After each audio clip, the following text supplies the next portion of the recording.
क्या आपने कभी सोचा है कि जब सारी दुनिया आपके खिलाफ हो, जब गरीबी, ताने और दुख घेर लें, तब भी एक इंसान क्यों जीत सकता है? ये कहानी है सीता और गीता की, दो बहनों की, जो नारायणपुर नामक छोटे से गांव में रहती थीं, जहां माँ की बीमारी, पिता की कठिनाइयां और गांव वालों की उपहास भरी बातें हर दिन चुनौती बनती थीं। लेकिन सीता का विश्वास था, भगवान श्री कृष्ण हमेशा उसके साथ हैं। आज हम आपको बताएंगे कैसे भगवान पर भरोसा रखने वालों की हार कभी नहीं होती। यह कहानी आपको सिखाएगी कि जब आप सच्चे मन से भरोसा करते हैं तो कठिन से कठिन परिस्थिति भी आपके लिए अवसर बन जाती है। जय श्री कृष्णा प्रिय मित्र, वीडियो को शुरू करने से पहले आइए प्रार्थना करें। हे कृष्ण, जो भी भक्त आज यह अमृतवाणी को सुन रहा है, उनके जीवन में आपका कृपा सदा बने रहे और उनके सभी कष्ट दूर हो। मित्रों, यह अद्भुत वाणी को सुनने से पहले अपने विचार और भक्ति को व्यक्त करते हुए नीचे कमेंट में जय श्री कृष्ण राधे राधे जरूर लिखें। आपकी यह भक्ति हमारी इस यात्रा को और भी पावन बनाएगी। यदि आप हमारे चैनल दिव्य शब्द पर नए हैं तो अभी सब्सक्राइब करें और घंटी के बटन को दबाएं ताकि आप हमारे हर नई भक्ति यात्रा का हिस्सा बन सकें। तो चलिए बिना देरी किए यह दिव्य यात्रा की ओर बढ़ते हैं। मानव जीवन अनेक अनुभवों, संघर्षों और परीक्षाओं से भरा होता है। हर व्यक्ति अपने जीवन में कभी न कभी कठिनाइयों का सामना करता है। कभी आर्थिक तंगी, कभी स्वास्थ्य की समस्या, कभी संबंधों में संघर्ष, कभी मानसिक और भावनात्मक उथल-पुथल। ऐसे समय में मनुष्य का सबसे बड़ा सहारा उसकी आस्था और विश्वास होता है। जब मनुष्य अपने आत्मबल और प्रयास के बावजूद समस्याओं से बाहर नहीं निकल पाता, तब भगवान में भरोसा रखने वाला व्यक्ति हार नहीं मानता। उसके लिए हर कठिनाई एक अवसर है, हर संकट एक परीक्षा है और हर असफलता केवल सफलता की दिशा में एक कदम है। भगवान में भरोसा रखने वाले व्यक्ति का जीवन स्थिरता और शांति से भरा होता है। वह जानता है कि जो कुछ भी उसके साथ हो रहा है वह किसी भी तरह से उसका नुकसान नहीं करेगा, बल्कि उसे सिखाने और मजबूत बनाने के लिए है। यह समझ उसे मानसिक और आध्यात्मिक शक्ति देती है। जब हम जीवन के संघर्षों में फंसे होते हैं, तब भगवान में विश्वास हमें धैर्य, साहस और अनुग्रह की अनुभूति कराता है। प्राचीन ग्रंथों और धार्मिक कथाओं में यह स्पष्ट रूप से उल्लेखित है कि भगवान पर भरोसा रखने वाले की हार नहीं होती। उदाहरण के लिए, महाभारत के युद्ध में अर्जुन जब अपने साथियों और कुटिलताओं से भयभीत हुआ, तब भगवान श्री कृष्ण ने उसे मार्गदर्शन दिया। उन्होंने कहा, मैं हर स्थिति में तुम्हारे साथ हूँ, तुम्हें केवल मेरा आदेश मानकर चलना है। इस प्रकार अर्जुन ने अपने संदेहों, भय और उलझनों को छोड़कर भगवान पर भरोसा किया और अंततः विजय प्राप्त की। यह कहानी हमें यही सिखाती है कि जब हम पूरी आस्था और विश्वास के साथ भगवान के मार्ग पर चलते हैं, तब हमारे जीवन की हर चुनौती का समाधान संभव है। भगवान पर भरोसा रखने का अर्थ केवल धार्मिक अनुष्ठानों या पूजा पाठ तक सीमित नहीं है। यह विश्वास हमारे प्रत्येक कर्म, निर्णय और सोच में परिलक्षित होता है। जब हम कठिन परिस्थितियों में अपने मन को स्थिर रखते हैं, अपने हृदय को शांत करते हैं और भगवान पर पूर्ण भरोसा करते हैं, तब हमारे अंदर असीम शक्ति का संचार होता है। यह शक्ति हमें जीवन की हर कठिनाई का सामना करने, हर बाधा को पार करने और अंततः सफलता प्राप्त करने में सहायता करती है। हमारे समाज में कई उदाहरण ऐसे मिलते हैं जहां भगवान पर भरोसा रखने वाले लोगों ने असंभव को संभव कर दिखाया। गरीबी, बीमारी, अकेलेपन या अन्य संकटों में भी उन्होंने हार नहीं मानी। उनकी आस्था और विश्वास ने उन्हें उस अंधकार से बाहर निकाला जहां सामान्य दृष्टिकोण से कोई भी राह नहीं दिख रही थी। यह विश्वास हमें यह सिखाता है कि मानव शक्ति सीमित होती है, लेकिन भगवान की शक्ति असीम है। जब हम अपनी सीमित शक्ति के साथ भगवान की असीम शक्ति को जोड़ते हैं, तब हमारी जीत निश्चित होती है। भगवान पर भरोसा रखने वालों की विशेषता यह होती है कि वे अपने जीवन में हमेशा सकारात्मक सोच बनाए रखते हैं। वे जानते हैं कि संकट केवल अस्थायी है और प्रत्येक अंधेरे के बाद उजाला अवश्य आता है। उनके हृदय में यह दृढ़ विश्वास होता है कि भगवान उन्हें कभी अकेला नहीं छोड़ेंगे। यह विश्वास उन्हें मानसिक मजबूती देता है, जिससे वे हर परिस्थिति में धैर्य और साहस बनाए रखते हैं। कहानी और दृष्टांत इस सिद्धांत को और स्पष्ट करते हैं। एक साधारण व्यक्ति जो अपने जीवन में कई बार असफल रहा, उसने हार मानने के बजाय भगवान में भरोसा किया। उसने सोचा कि भगवान उसके साथ है, इसलिए कोई भी परिस्थिति उसे हरा नहीं सकती। उसने अपने प्रयासों को भगवान के हाथों में सौंप दिया और निरंतर साधना, प्रार्थना और कर्म करते हुए आगे बढ़ा। अंततः उसके जीवन में बदलाव आया और उसने सफलता प्राप्त की। इस अनुभव ने उसे और अधिक दृढ़ और आध्यात्मिक रूप से विकसित किया। भगवान पर भरोसा रखने का एक और पहलू यह है कि यह विश्वास केवल व्यक्तिगत सफलता तक सीमित नहीं रहता। जब हम भगवान पर भरोसा रखते हैं, तब हमारे आसपास के लोग भी उस सकारात्मक ऊर्जा से प्रभावित होते हैं। हमारा साहस, धैर्य और निस्वार्थ आस्था दूसरों के लिए प्रेरणा का स्रोत बनती है। ऐसे लोग समाज में अंधकार से उजाला फैलाते हैं और दूसरों के जीवन में भी विश्वास और आशा की किरण जगाते हैं। कई बार जीवन हमें यह चुनौती देता है कि हम अपने विश्वास की परीक्षा लें। हमारी क्षमताएं, संसाधन और परिस्थितियां सीमित दिखाई देती हैं। ऐसे समय में अगर हम केवल अपनी शक्ति पर निर्भर रहें, तो हम अक्सर असफल हो जाते हैं। लेकिन भगवान पर भरोसा रखने वाला व्यक्ति जानता है कि असली शक्ति मानव प्रयास में नहीं, बल्कि उस शक्ति में है जो मानव से परे है। यही कारण है कि भगवान पर भरोसा रखने वाले कभी हारते नहीं। उनकी सफलता सुनिश्चित है, क्योंकि वह अपनी इच्छा को भगवान की इच्छा से जोड़ देते हैं। विश्वास और आस्था का संबंध केवल कर्म और प्रयास से नहीं, बल्कि जीवन के दृष्टिकोण से भी है। जब हम अपने जीवन में आने वाले हर अनुभव को भगवान की योजना का हिस्सा मानते हैं, तब हमारा मन शांत रहता है। हम हर कठिनाई में अवसर ढूंढते हैं, हर समस्या में समाधान देखते हैं और हर असफलता में सीख पाते हैं। यह दृष्टिकोण हमें मानसिक स्थिरता, आत्मविश्वास और स्थायी सफलता प्रदान करता है। भगवान पर भरोसा रखने वालों की हार न होने का तात्पर्य केवल सांसारिक जीत से नहीं है। यह विश्वास हमें आंतरिक संतोष, मानसिक शांति और आत्मिक विकास प्रदान करता है। भले ही बाहरी परिस्थितियां कठिन हों, लेकिन भगवान में आस्था रखने वाला व्यक्ति हमेशा विजयी होता है।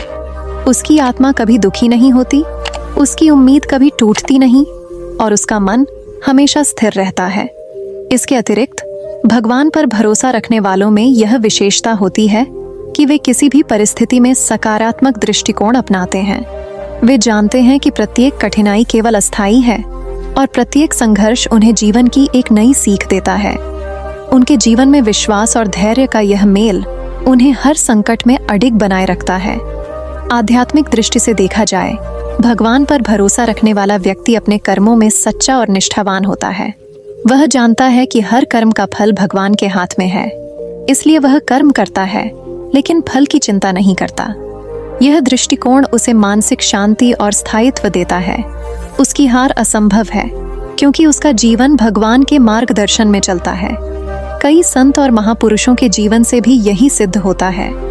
उन्होंने अपने जीवन में कठिनाइयों, अपमान और संकटों का सामना किया, लेकिन उन्होंने भगवान में अपनी आस्था और विश्वास कभी नहीं खोया। उनकी निष्ठा और भरोसा उन्हें हर परिस्थिति में विजयी बनाता रहा। उनके जीवन का यही संदेश हमें यह सिखाता है कि भगवान पर भरोसा रखने वालों की हार कभी नहीं होती। यदि हम अपने जीवन में भगवान पर भरोसा रखने का प्रयास करें, यदि हम अपने हृदय को शांति और विश्वास से भरें और यदि हम अपने कर्मों में ईमानदारी और निष्ठा बनाए रखें, तो हम भी जीवन में कभी हार नहीं मानेंगे। हमारा हर संघर्ष हमें मजबूत बनाएगा, हर कठिनाई हमें धैर्य और साहस देगी और हर असफलता हमें सफलता की ओर ले जाएगी। भगवान पर भरोसा रखना केवल कठिन समय में ही आवश्यक नहीं है। यह विश्वास हमें जीवन के हर पहलू में मार्गदर्शन देता है। जब हम खुशियों में भी भगवान का स्मरण करते हैं, तब हमारी सफलता स्थायी और सार्थक होती है। जब हम अपने जीवन के हर अनुभव को भगवान के हाथ में सौंपते हैं, तब हमारी आत्मा मुक्त होती है और हमारा मन स्थिर रहता है। इस प्रकार यह स्पष्ट है कि भगवान पर भरोसा रखने वालों की हार कभी नहीं होती। उनका जीवन केवल सांसारिक सफलता तक सीमित नहीं रहता, बल्कि वह आत्मिक शांति, मानसिक स्थिरता और आध्यात्मिक विकास में भी विजयी होते हैं। उनका विश्वास और आस्था उन्हें जीवन की हर परीक्षा में सफलता दिलाती है। और उनका जीवन दूसरों के लिए प्रेरणा का स्रोत बनता है। भगवान पर भरोसा रखना, कठिनाइयों में धैर्य बनाए रखना, अपने कर्मों में निष्ठा रखना और जीवन के हर अनुभव को भगवान की योजना का हिस्सा मानना ही जीवन की असली सफलता है। यही वह संदेश है जो हमें यह समझाता है कि भगवान पर भरोसा रखने वालों की हार असंभव है। कहते हैं जब इंसान की जिंदगी अंधेरे में डूब जाती है तब भगवान उस अंधेरे में एक दीप जलाते हैं, भरोसे का दीपक। भरोसा वो ताकत जो हर दर्द को पूजा बना देती है, हर आंसू को आशीर्वाद बना देती है। आज मैं आपको एक ऐसी कहानी सुनाने जा रहा हूँ जहाँ एक साधारण लड़की के अटूट विश्वास ने भगवान श्री कृष्ण को भी धरती पर उतरने को मजबूर कर दिया। यह कहानी है नारायणपुर गांव की, जहाँ गरीबी थी, तकलीफ थी, लेकिन एक चीज की कमी नहीं थी, श्रद्धा की रोशनी। तो आइए सुनते हैं भगवान पर भरोसा रखने वालों की हार कभी नहीं होती। उत्तर भारत के एक हरे भरे प्रांत में, जहाँ सुबह की हवा में गोबर और गीली मिट्टी की महक एक साथ घुलती थी, वहीं एक छोटा सा गांव था, नारायणपुर। गांव बहुत बड़ा नहीं था, पर उसकी आत्मा बहुत विशाल थी।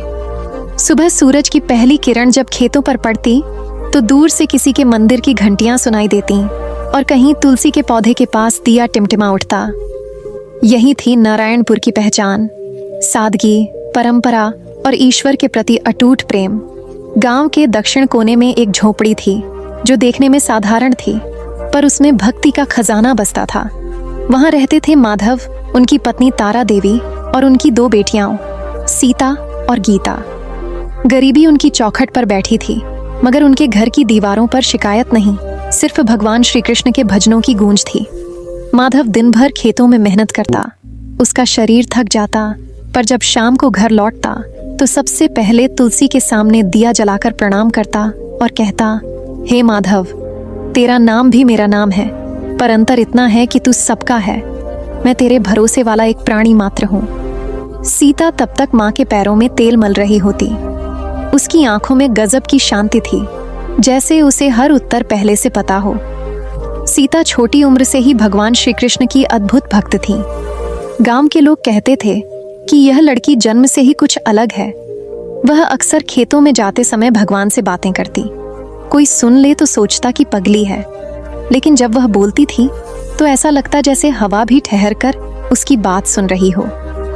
कान्हा, वह धीरे से कहती, आज माँ की तबीयत फिर ठीक नहीं, लेकिन मुझे भरोसा है, तू देख रहा है ना।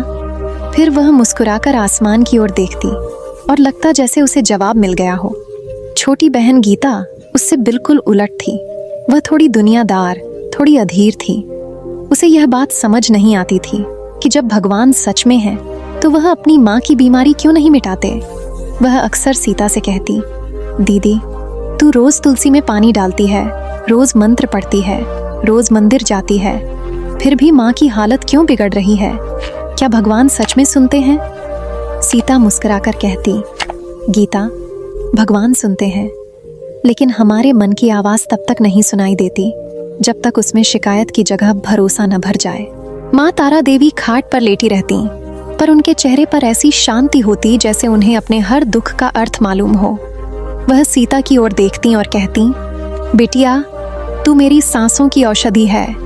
जब तू भगवान का नाम लेती है, मुझे लगता है जैसे सारा दर्द दूर हो गया।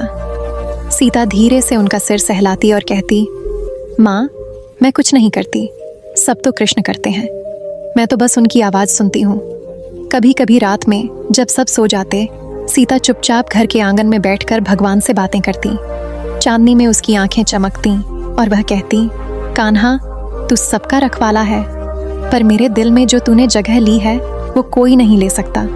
मैं जानती हूँ तू कहीं बाहर नहीं, यहीं है, मेरे भीतर।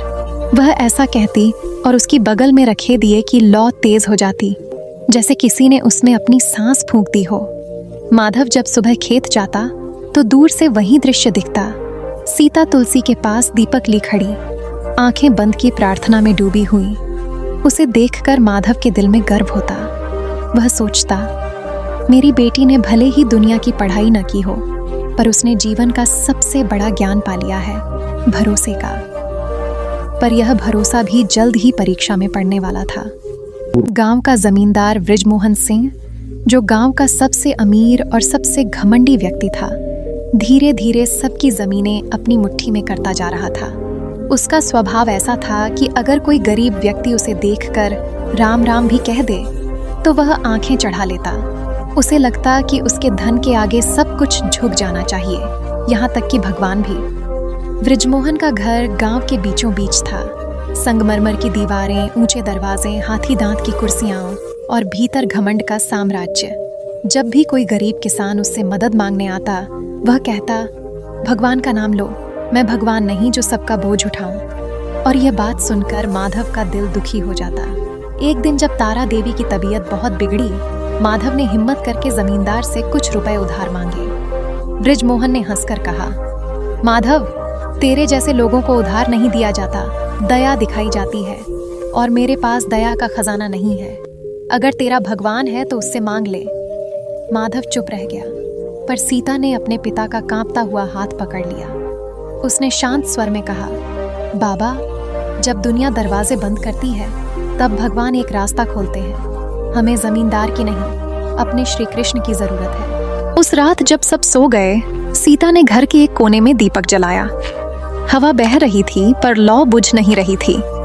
वह घुटनों पर बैठ गई और कृष्ण की मूर्ति के आगे बोली, हे गोविंद, आज मेरे मन में कोई डर नहीं, बस यह विश्वास है कि तू मेरे घर आएगा। मैं तुझे बुला नहीं रही, बस याद दिला रही हूँ कि तेरा एक भक्त यहाँ इंतजार कर रहा है। आंसू उसके गालों पर गिर रहे थे, लेकिन चेहरे पर शांति थी, जैसे वो रो नहीं रही बल्कि भीतर से मुस्कुरा रही हो। धीरे धीरे दीपक की लौ और उजली होने लगी। तारा देवी के कमरे तक उसका प्रकाश फैल गया। माँ ने करवट ली और वर्षों बाद पहली बार बिना दर्द के मुस्कुराई। गीता ने यह दृश्य देखा तो उसके मन में कुछ बदलने लगा। वह धीरे से बोली, दीदी, क्या तूने देखा, आज दिया बुझा ही नहीं? सीता ने कहा, क्योंकि ये दिया विश्वास से जल रहा था, तेल से नहीं। अगली सुबह जब सूरज की किरणें तुलसी पर पड़ी तो पूरा घर उस सुनहरी रोशनी से नहा गया। तारा देवी थोड़ी ठीक महसूस करने लगी। माधव के चेहरे पर भी राहत आई और उसी समय दूर से घोड़े की टापें सुनाई दी। जमींदार का सेवक आया और बोला, माधव, जमींदार साहब ने बुलाया है, कहते हैं तुम्हारे खेत की सीमा फिर से नापनी है। माधव के मन में शंका हुई, पर सीता ने कहा, बाबा, चिंता मत करो, जो कुछ भी होगा कान्हा की इच्छा से होगा। वो हमेशा देर से आते हैं पर आते जरूर हैं। गांव में अब दो दुनियाएं थीं, एक वो जो धन के अहंकार में थी और एक वो जो विश्वास के प्रकाश में थी। और इस प्रकाश की ज्योति थी सीता का भरोसा। रात के समय जब गांव का जमींदार अपनी हवेली की छत पर खड़ा हुआ, उसने दूर देखा, सीता के घर से निकलती दिए की लौ आकाश की ओर जा रही थी। वह व्यंग्य से मुस्कुराया और बोला, देखते हैं तेरे उस भगवान का भरोसा कितने दिन टिकता है। और यहीं से शुरू हुआ वो संघर्ष जो एक गांव की मिट्टी से लेकर भगवान श्री कृष्ण के लोक तक गूंजने वाला था, भरोसे और अहंकार का संघर्ष। जब इंसान के जीवन में अंधेरा बढ़ने लगता है तो समझ लेना चाहिए कि प्रभु की परीक्षा आरंभ हो चुकी है।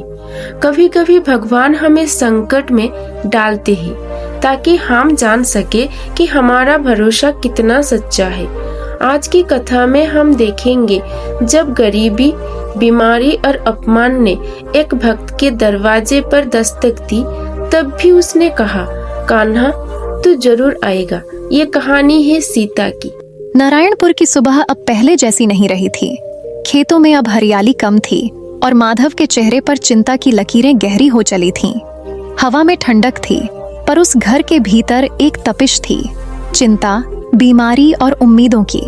तारा देवी का शरीर अब बहुत कमजोर हो गया था।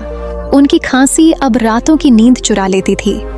गीता अपनी माँ के सिर पर ठंडा पानी रखती तो सीता उनके पैरों को दबाते हुए धीरे धीरे कृष्ण का नाम जपती रहती। घर का चूल्हा कई दिनों से ठंडा पड़ा था। गांव वाले कहते, माधव अब टूट गया है, पहले जैसे कर्मठ आदमी अब नहीं रहा। पर माधव टूटे नहीं थे, बस थके हुए थे। किसान की ताकत खेत में होती है और उनके खेत तो कर्ज के बोझ में दब चुके थे। एक दिन जब सूरज आसमान में चढ़ आया, माधव ने अपना पुराना अंगोछा कंधे पर रखा और बोला, सीता, गीता, मैं जमींदार के पास जा रहा हूँ, शायद कुछ उधार मिल जाए दवाई के लिए। सीता ने पिता के पैरों को छूते हुए कहा, बाबा, जमींदार चाहे जैसा भी हो, विनम्र रहिएगा, भगवान सब देख रहे हैं। माधव ने कमजोर मुस्कान दी। हाँ बेटी, भरोसा रखना अपने कान्हा पर, मैं जल्दी लौटूंगा। जब माधव जमींदार बृजमोहन सिंह के चौखट पर पहुंचे तो वहां पहले से कई लोग खड़े थे। कोई फसल गिरवी रख रहा था, कोई ब्याज की मिन्नतें कर रहा था। बृजमोहन अपने बड़े आंगन में झूले पर बैठा था, हुक्का पीते हुए। जब उसने माधव को देखा तो होठों पर व्यंग्य भरी मुस्कान आई। अरे माधव, अब तुम्हें भी मेरे पास आना पड़ा? सुना है तेरी घरवाली बीमार है? माधव ने सिर झुका लिया। हाँ मालिक, दवा के पैसे नहीं है, अगर थोड़ी मदद मिल जाए तो। बृजमोहन ने हंसकर कहा, मदद? मेरे घर में दान खाता नहीं खुला है, समझे? तुम जैसे गरीब लोग भगवान पर भरोसा रखते हो ना, जाओ उसी से मांगो, वो तो सबका भला करता है। यह कहते हुए उसने एक सिक्का उछालकर जमीन पर गिराया और कहा, ले, यही है तेरे भरोसे की कीमत। माधव की आंखें भीग गईं। उन्होंने सिक्का नहीं उठाया, चुपचाप सिर झुकाए लौट आए। पीछे खड़े कुछ नौकर हंसने लगे। जब वह घर पहुंचे, तारा देवी को तेज बुखार था। सीता ने पिता को देखा और समझ गई कि कुछ अच्छा नहीं हुआ, पर उसने कुछ नहीं पूछा, बस माँ के सिर पर हाथ रखा और बोली, कान्हा मुझे सुन रहा है, मैं जानती हूँ तू देर करता है, लेकिन अंधेरा हमेशा तेरे उजाले से पहले आता है। रात का समय था, आकाश में बादल छा गए थे, बिजली चमक रही थी और घर में तेल का आखिरी दीपक जल रहा था। सीता ने वही दीपक कृष्ण की मूर्ति के सामने रख दिया। आंसू बह रहे थे, लेकिन चेहरे पर आशा की रोशनी थी। कान्हा, वह धीरे से बोली, मुझे पता है तू मेरे घर आएगा। मुझे फर्क नहीं पड़ता कि लोग क्या कहते हैं, तू मेरे दिल में बसता है। तू ही मेरी माँ की दवा है, तू ही मेरी उम्मीद।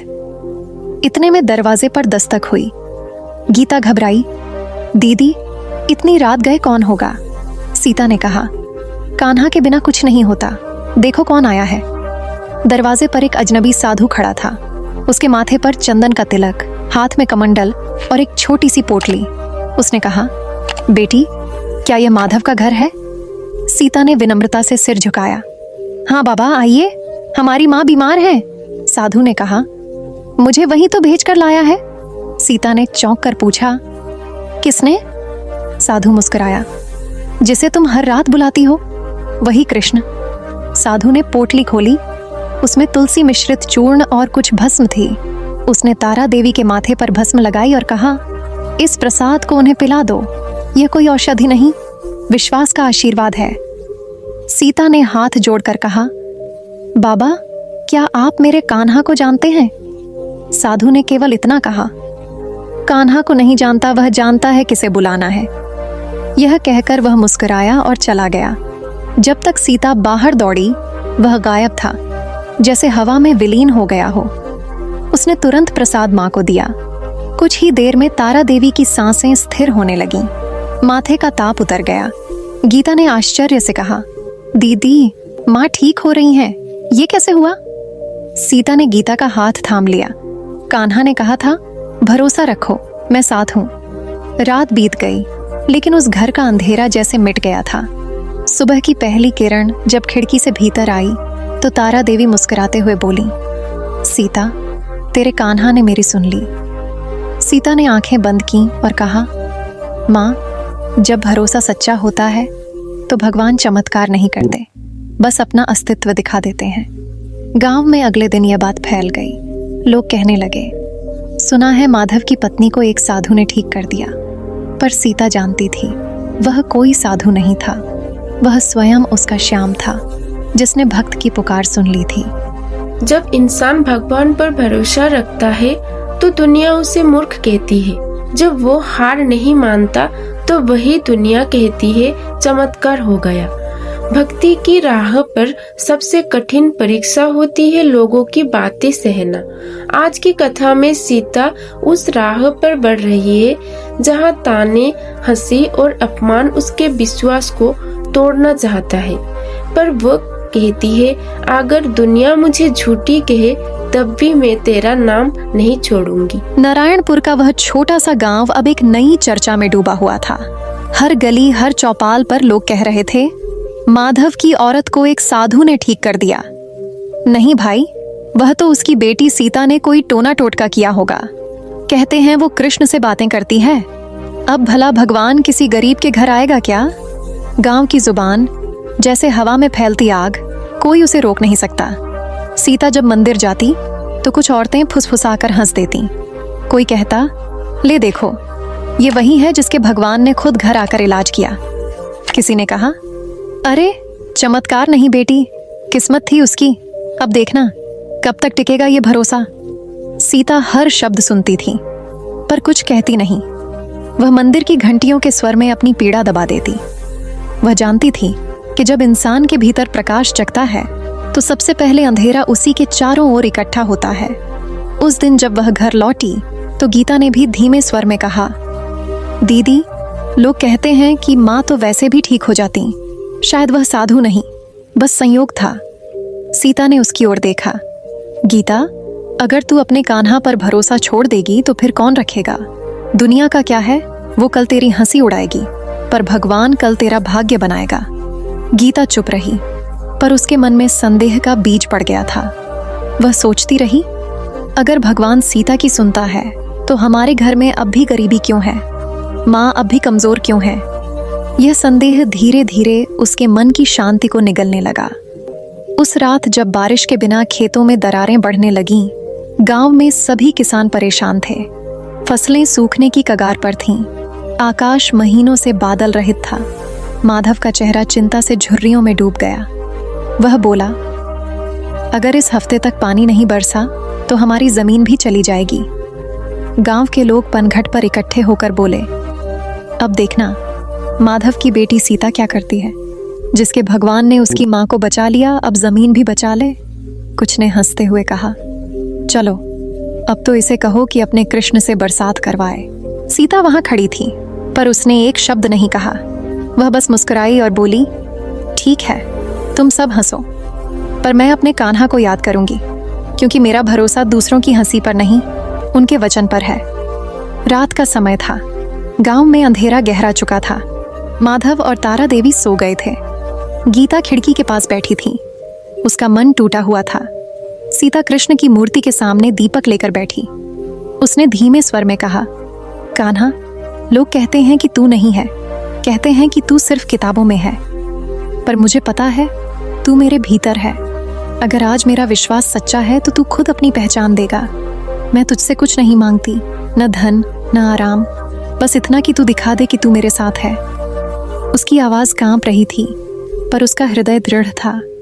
उसने दीपक को अपने हाथों में उठाया और आंगन में रख दिया। हवा तेज थी पर दीपक नहीं बुझा। वह बोली, जैसे यह लौ नहीं बुझी वैसे ही मेरा भरोसा भी नहीं बुझेगा। वह रात बहुत शांत थी। कहीं दूर से मेघगर्जना जैसी आवाज आई। सीता ने आंखें खोली। आसमान में एक बादल का टुकड़ा उभर आया था। धीरे धीरे बिजली चमकी और कुछ ही मिनटों में पूरे गांव के ऊपर काले बादल छा गए। हवा में मिट्टी की सौंधी खुशबू फैल गई। पहली बूंद गिरी, फिर दूसरी, फिर तीसरी, और देखते ही देखते आसमान खुल गया। मूसलाधार वर्षा होने लगी। खेतों की दरारें भर गई। पेड़ों ने सांस ली। पक्षियों की चीखें खुशी में बदल गईं। लोग अपने घरों से बाहर निकल आए। अरे, ये तो चमत्कार है। आज तो किसी ने कहा भी नहीं था कि बारिश होगी। कोई बोला, क्या सीता ने प्रार्थना की थी? दूसरा बोला, अरे उसी के घर की दिया जला था ना, उसी वक्त मेघ उमड़ आए। गीता खिड़की से बाहर देख रही थी। उसने सीता की ओर देखा। दीदी, तू सच में बात करती है ना भगवान से? सीता ने बस मुस्कुराकर कहा, मैं नहीं गीता, भरोसा बात करता है। सुबह जब सूरज उगा तो गांव के हर खेत में हरियाली झिलमिला रही थी। मिट्टी से भाप उठ रही थी और हर किसान के चेहरे पर राहत की मुस्कान थी। बृजमोहन सिंह भी अपनी हवेली की छत से यह सब देख रहा था। उसके माथे पर बल थे। यह कैसे हो सकता है? उसने मन ही मन कहा, मैंने तो कई बार यज्ञ करवाए पर बारिश नहीं हुई, और उस गरीब की बेटी ने बस दीपक जलाया। वह गुस्से में बोला, यह तो अंधविश्वास है, देखता हूँ कब तक ये चलती है। पर सीता उस वक्त अपने आंगन में बैठी थी। उसके कपड़े भीग चुके थे, पर उसके होंठों पर मुस्कान थी। वह कृष्ण की मूर्ति के सामने फोल्डेड हैंड्स करके बोली, कान्हा, तूने आज सिर्फ मुझे नहीं, पूरे गांव को दिखा दिया कि तू जीवित है। अब मैं और भी दृढ़ हो गई हूँ। चाहे कोई हंसे, चाहे कोई रोके, मैं तेरा नाम नहीं छोड़ूंगी। गीता उसके पास आई, भीगी आंखों से बोली, दीदी, मुझे माफ कर दे, मैंने तेरे भरोसे पर शक किया था। सीता ने उसका सिर सहलाया। गीता, भगवान भरोसे की परीक्षा लेते हैं ताकि हमें अपना स्वरूप दिखा सके। अब तू भी उनके साथ चलना सीख। तभी पास ही की गाय, जो कई दिनों से बीमार पड़ी थी, उठकर खड़ी हो गई। वह धीरे धीरे आंगन में आई और सीता के पैरों को चाटने लगी। गीता ने हैरानी से देखा, दीदी, यह गाय तो मरने जैसी हालत में थी। सीता ने आंखें बंद की। वो मुझे नहीं पहचान रही, अपने कान्हा को धन्यवाद दे रही है। उस दिन गांव में दो बातें फैल गईं। एक कि सीता की प्रार्थना से बारिश हुई, दूसरी कि उसकी बीमार गाय ठीक हो गई। लोगों के मन में अब हंसी नहीं, जिज्ञासा थी। पर सीता जानती थी, यह तो बस शुरुआत है। भगवान जब किसी भक्त को चुनते हैं तो पहले दुनिया को उसके खिलाफ खड़ा करते हैं, ताकि जब चमत्कार हो तो सब जान लें। भरोसा कभी हारता नहीं। कभी कभी भगवान हमारे साथ सीधे नहीं आते, पर जब अन्याय की दीवारें बहुत ऊंची हो जाती है, जब निर्दोष को झूठा ठकराया जाता है, जब विश्वास का मजाक उड़ाया जाता है, तब वही भगवान किसी अदृश्य रूप में उतरते हैं, अपनी लीला से संसार को चौंकाते हैं। आज की कथा उसी दिव्य क्षण की है जब श्री कृष्ण ने अपने भक्तों की रक्षा की बिना दिखाई दिए। गांव की गलियां उस दिन अजीब सी खामोशी में डूबी हुई थीं। हवा में तनाव था, जैसे किसी अनहोनी का आभास। लोग आपस में फुसफुसा रहे थे। सुना है जमींदार वृजमोहन बहुत गुस्से में है। उसने सीता के पिता से जमीन वापस मांगी है, जो उन्होंने वर्षों की मेहनत से ली थी। गांव के चौक में खड़े बुजुर्ग बोले, सीता के घर तो अब संकट आने वाला है। जमींदार ने कभी किसी को बख्शा नहीं। सीता के पिता हरिलाल वर्षों पहले उसी जमींदार के खेतों में मजदूरी करते थे। धीरे धीरे उन्होंने अपनी मेहनत से थोड़ी जमीन ली थी, जिस पर वे अपनी रोजी चलाते थे। पर अब वृजमोहन की नजर उस पर पड़ चुकी थी। उसके मन में लालच था और अहंकार ऐसा कि किसी को अपने बराबर देखना उसे बर्दाश्त नहीं था। जिस दिन मैंने इस जमीन पर पैर रखा, उसी दिन यह मेरी हो गई, वृजमोहन ने दांत भींचते हुए कहा था। हरिलाल ने शांत स्वर में कहा, जमींदार जी, यह जमीन मैंने ईमानदारी से खरीदी है। आप चाहें तो दस्तावेज देख सकते हैं। मुझे दस्तावेज नहीं, ताकत चाहिए, वृजमोहन चिल्लाया। वह पल ऐसा था जब सीता का हृदय कांप उठा। उसे लगा जैसे कोई बड़ी आंधी आने वाली है। रात को जब सब सो गए, सीता मंदिर गई। दीपक की लौ कांप रही थी, पर उसके मन की लौ अडिग थी। उसने श्री कृष्ण की मूर्ति के सामने घुटनों के बल बैठकर कहा, हे मेरे श्याम सुंदर, तू जानता है हमने किसी का बुरा नहीं किया। तू जानता है मेरे पिता निर्दोष हैं। पर अगर यह परीक्षा है तो मुझे शक्ति दे। अगर यह अन्याय है तो खुद न्याय कर। उसकी आंखों से आंसू गिरे और वे सीधे भगवान के चरणों में गिरकर मिट्टी में मिल गए। अगले दिन सूरज जैसे तेज नहीं था, बल्कि धुंधला था, मानो आसमान भी कुछ सोच रहा हो। गांव में अचानक हल्ला मच गया। जमींदार के घर चोरी हो गई। लोग दौड़ते हुए पहुंचे। संदूक टूटे पड़े थे, गहने और सिक्के गायब थे। वृजमोहन चीखा, यह जरूर हरिलाल या उसका लड़का माधव करेगा। कल ही मेरे मुंह पर बोले थे कि भगवान न्याय करेंगे। बिना किसी सबूत के सिपाही पहुंचे और माधव को पकड़ लिया। माधव चुपचाप था। उसके चेहरे पर न रोष था न डर। बस उसने एक वाक्य कहा, भगवान देख रहे हैं। सीता रो पड़ी, मेरा भाई निर्दोष है। पर किसे परवाह थी। गांव में अफवाहें फैलने लगी। भगवान की पूजा करने वाली सीता के घर वाले अब चोर निकले। मंदिर की ओर जाते हुए सीता की पगडंडी भी आज भारी थी। वह रोती जा रही थी और मन ही मन कृष्ण से कह रही थी, अगर तू सच में है, अगर तू मेरे साथ है तो अब आ जा, नहीं तो मैं तेरी मूर्ति को पत्थर मान लूंगी। उसने हाथ जोड़कर आंखें बंद की। वातावरण में जैसे कोई गूंज उठी, कोई बांसुरी की हल्की सी धुन। उसने आंखें खोली पर सामने कोई नहीं था। बस दीपक की लौ स्थिर थी, जैसे हवा भी थम गई हो। रात बीती, सवेरा हुआ। गांव के चौकीदार ने ढोल बजाते हुए घोषणा की, असली चोर पकड़ा गया है। लोग दौड़ पड़े। पकड़ा गया चोर कांप रहा था, उसके होंठ सूख चुके थे। उसने सबके सामने कहा, मैं चोरी करने आया था, लेकिन जब सब सो गए, मेरे सामने नीले वस्त्रों वाला एक देवता खड़ा हो गया। उसने कहा, निर्दोषों को मत सताना, सच्चे लोगों पर हाथ उठाने से पहले सोच लेना। मैं डर गया, पर तब तक मेरे हाथ में जो था वो गिर चुका था। मैं भागा, पर उनकी आंखें आज भी मेरे सामने हैं। गांव सन्न रह गया। जमींदार का चेहरा उतर गया। उसने चुपचाप माधव को छुड़वाया, पर एक शब्द नहीं बोला। लोग अब फुसफुसाने लगे, सीता के कृष्ण ने सच में रक्षा की है। जब माधव घर लौटा, सीता ने उसे गले लगाया। उसके चेहरे पर न कोई गुस्सा था, न सवाल, बस शांति थी। उसने कहा, दीदी, तूने कहा था भगवान मदद करेंगे, और उन्होंने की। सीता मुस्कुराई। कृष्ण देर से आते हैं, पर आते जरूर हैं। बस हमें तब तक विश्वास बनाए रखना होता है। शाम को वह फिर मंदिर गई। वही दीपक, वही मूर्ति, वही स्थान, पर आज उसका अर्थ बदल चुका था। वह बोली, प्रभु, तूने दिखा दिया कि अदृश्य होकर भी तू साक्षात है। जब संसार झूठ बोलता है, तब तू सत्य बनकर उतरता है। जब लोग छोड़ जाते हैं, तब तू पकड़ लेता है। गांव में अब हर कोई सीता को श्रद्धा से देखने लगा। जो लोग कल उसे ताने दे रहे थे, आज वही कहते थे, उसकी भक्ति में सचमुच कुछ है। पर सीता के लिए यह जीत नहीं थी, यह विश्वास की पुष्टि थी। उसने जाना कि असली भक्ति तब होती है जब परिस्थितियां विपरीत हों, जब संसार तुम्हें झुकाने की कोशिश करे, तब भी तुम भगवान की ओर सिर झुका दो। ब्रिजमोहन, जो कभी गर्व से सिर उठाकर चलता था, अब मंदिर के बाहर खड़ा था। उसकी आंखों में पछतावा था। उसने धीरे से कहा, मैंने गलत किया। जिस ईश्वर पर तू भरोसा करती है, वही सच्चा है। सीता ने उत्तर दिया, भगवान सबको मौका देते हैं। शायद यह तुम्हारा भी समय है, जमींदार जी।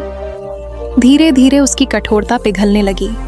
उसने हरिलाल की जमीन लौटाई और पूरे गांव के सामने कहा, आज मैं मान गया कि सच्चे लोगों की रक्षा खुद भगवान करते हैं। जो अदृश्य है वही सबसे बड़ा साक्षी है। सीता ने मंदिर की घंटी बजाई। बांसुरी की धुन जैसे आकाश में घुल गई। उसके आंसू अब दुख के नहीं थे, वो विश्वास की पराकाष्ठा के आंसू थे। उस दिन से गांव में एक नई परंपरा शुरू हुई।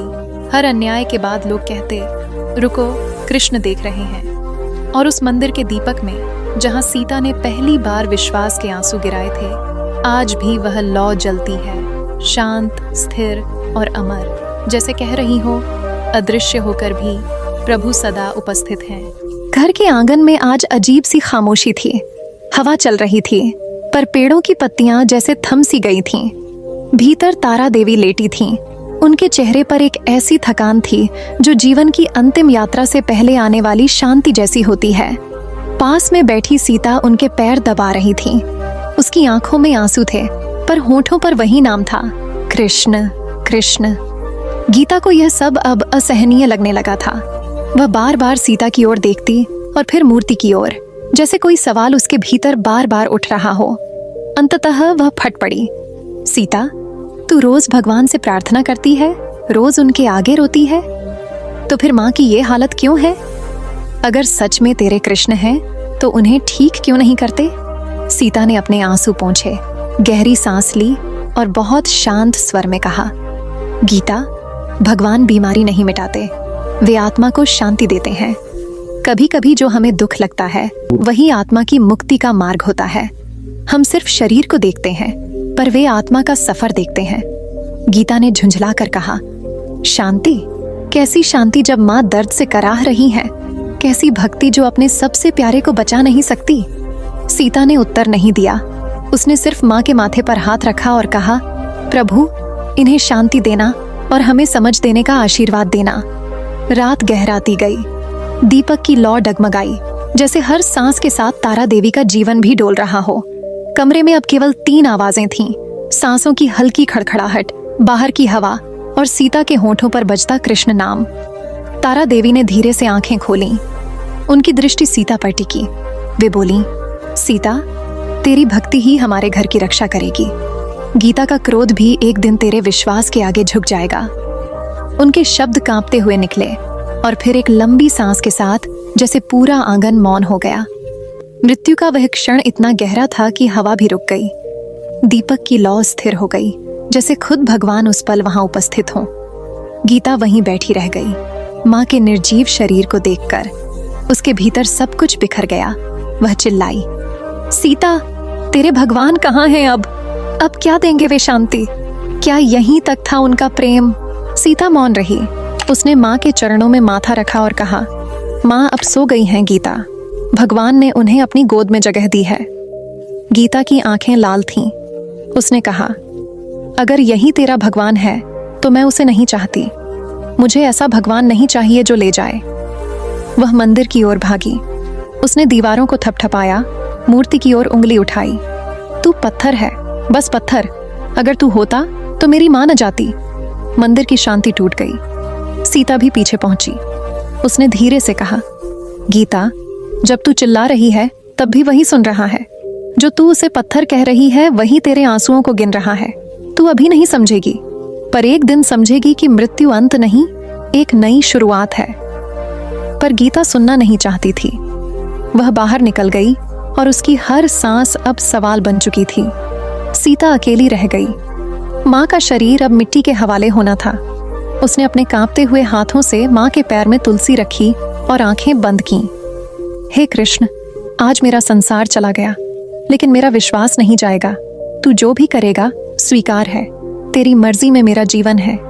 शाम ढल गई, सूरज डूबा और उसी के साथ तारा देवी की चिता से उठता धुआं आसमान में घुल गया। गांव के लोग कह रहे थे, बेचारी सीता कितनी भक्ति करती है, फिर भी माँ चली गई। पर सीता का चेहरा शांत था। वह सिर्फ इतना कहती, जो जाता है वो लौटता भी है, आत्मा कभी मरती नहीं। गीता अब समझे या न समझे, एक दिन उसे भी यह सत्य दिखेगा। रात को जब सब सो गए, सीता मंदिर में अकेली थी।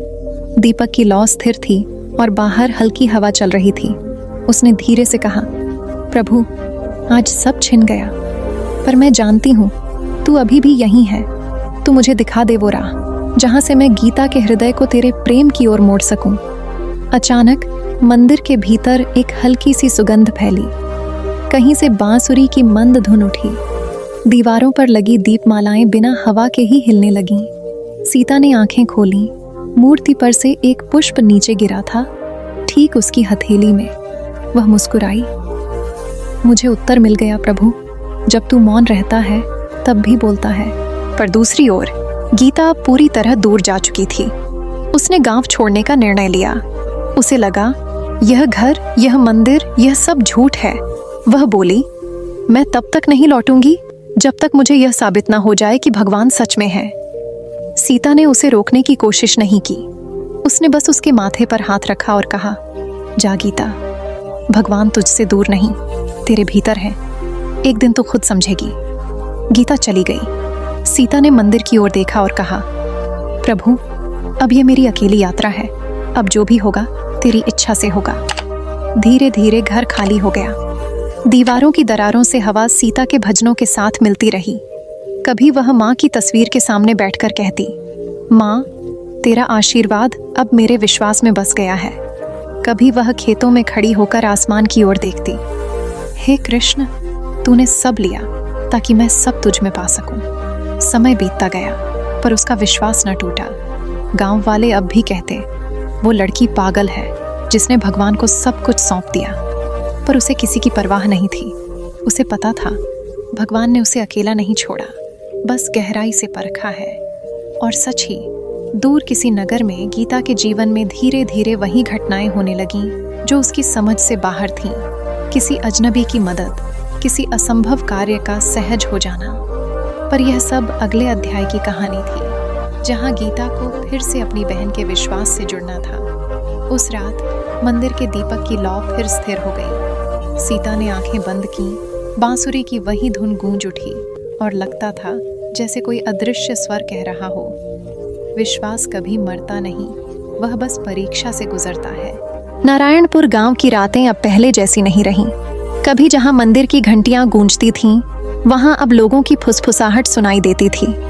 लोग कहते थे, सीता के घर में अशुभता है, जहां जाती है वहां कोई ना कोई मुसीबत आ जाती है। माँ के चले जाने के बाद से ही गांव वालों का व्यवहार बदल गया था। पहले जो लोग सीता की भक्ति की मिसाल देते थे, वहीं अब उसे अपशकुनी कहने लगे थे। सीता अब भी वही थी, वही विश्वास, वही शांत चेहरा, वही कृष्ण के नाम में लीन आत्मा। पर उसका संसार बहुत बदल गया था। पिता माधव अब बीमार रहते थे और खेत भी लगभग सूख चुके थे। गीता गांव छोड़ चुकी थी। सब कुछ जैसे एक एक करके छिनता जा रहा था। इन्हीं दिनों गांव का जमींदार ब्रिजमोहन फिर से अपनी पुरानी रंजिश निकालने लगा। उसे याद था कि एक बार वह सीता के पिता माधव को झूठे आरोप में फंसाना चाहता था, पर भगवान की कृपा से सच सामने आ गया था। तब से ही उसके मन में ईर्ष्या और क्रोध जल रहा था। उसने अपने सेवकों से कहा, इस लड़की की भक्ति ने मेरे नाम को मिट्टी में मिला दिया। लोग कहते हैं कि उसके भगवान ने मुझे सजा दी। अब देखना, मैं ऐसा तूफान लाऊंगा कि उसका भगवान भी उसे बचा ना पाए। उस रात चांद पूरा था, पर आकाश में एक अजीब सन्नाटा था। गांव के बाहर सूखी झोंपड़ियों में एक हल्की सी चिंगारी लगी। धीरे धीरे हवा चली और देखते ही देखते आग ने कई घरों को घेर लिया। लोग भागने लगे, शोर मच गया। आग, आग लग गई। कुछ ही देर में किसी ने चिल्लाकर कहा, ये सब सीता के कारण हुआ है। उसके घर में तो अपशकुन ही है। किसी ने बिना सोचे कहा, सुना है उसी के घर से धुआं उठता देखा गया।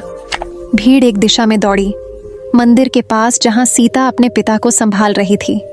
भागो यहां से, तेरे कारण गांव जल रहा है। एक औरत ने चिल्लाकर कहा, तेरी भक्ति ने हम सबका विनाश कर दिया। किसी आदमी ने जोड़ा, सीता ने कुछ नहीं कहा।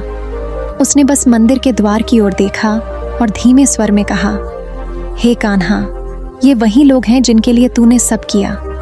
अब वही मुझे दगाबाज कह रहे हैं, पर मैं जानती हूं तू मौन रहकर भी देख रहा है। गांव वालों ने उसके घर के सामने पत्थर फेंकने शुरू कर दिए। कुछ ने उसके पिता माधव को धक्का दिया। माधव गिर पड़े। सीता ने रोते हुए पिता को उठाया और मंदिर के द्वार के सामने बैठ गई। आंसू बहते जा रहे थे। उसने कृष्ण की मूर्ति की ओर देखा और कहा, कान्हा, अब अगर तू नहीं आया तो लोग कहेंगे कि तू सिर्फ किताबों में रहता है। आज तू ही बता, तेरे भक्तों की हार क्यों हो? उसके शब्द हवा में घुल गए। पूरा गांव शोर कर रहा था। आग फैल चुकी थी। चारों ओर धुआं, चीखें और भय था। पर अचानक हवा की दिशा बदलने लगी। मंदिर के आंगन में तुलसी के पास से एक हल्की सी बांसुरी की धुन उठी। इतनी कोमल, इतनी मधुर कि जैसे किसी ने समय को रोक दिया हो। सीता ने सिर उठाया। उसे लगा कोई मंदिर के पीछे बांसुरी बजा रहा है। उसने आवाज दी, कौन है वहां? कोई उत्तर नहीं आया, पर बांसुरी बजती रही। उस धुन के साथ एक ठंडी हवा चली और गांव की ओर फैल गई। लोगों ने देखा, आग की लपटें जो आसमान को छू रही थीं, अचानक शांत होने लगीं। धुआं ठहर गया और कुछ ही पलों में वह अग्नि खुद ब खुद बुझ गई। गांव वाले स्तब्ध थे। कोई बोल नहीं पा रहा था। एक वृद्ध ने कांपती आवाज में कहा, यह तो चमत्कार है, आग खुद बुझ गई। दूसरा बोला, क्या ये वही बांसुरी नहीं थी जो कभी कभी मंदिर से आती थी? लोग इधर उधर देखने लगे, पर कोई नहीं देख पाया कि वह बांसुरी कौन बजा रहा था। सीता ने आंखें बंद की। उसके होंठों पर हल्की मुस्कान आई। आंसू अब भी बह रहे थे, पर वह जान चुकी थी। उसका कान्हा फिर आ गया था। वह धीरे से बोली, प्रभु, तूने आज फिर दिखा दिया कि जो तेरे भरोसे जीते हैं उनकी हार कभी नहीं होती। मैं जानती थी तू आएगा। माधव ने कमजोर स्वर में कहा, सीता, यह तो चमत्कार है। आग जैसे तेरे शब्दों से डर गई। सीता ने कहा, नहीं बाबा, यह मेरे शब्द नहीं, मेरे कान्हा की करुणा है। गांव के लोग अब उसके पास आने लगे। किसी ने कहा, सीता, हमें माफ कर दे, हम गलत थे। पर सीता ने बस हाथ जोड़ दिए। मुझे नहीं, अपने अंदर के भगवान को माफी मांगो, वही तो सब देखता है। रात फिर से शांत हो गई। बांसुरी की धुन कुछ देर तक और सुनाई देती रही, फिर धीरे धीरे हवा में घुल गई। सीता मंदिर की सीढ़ियों पर बैठी रही।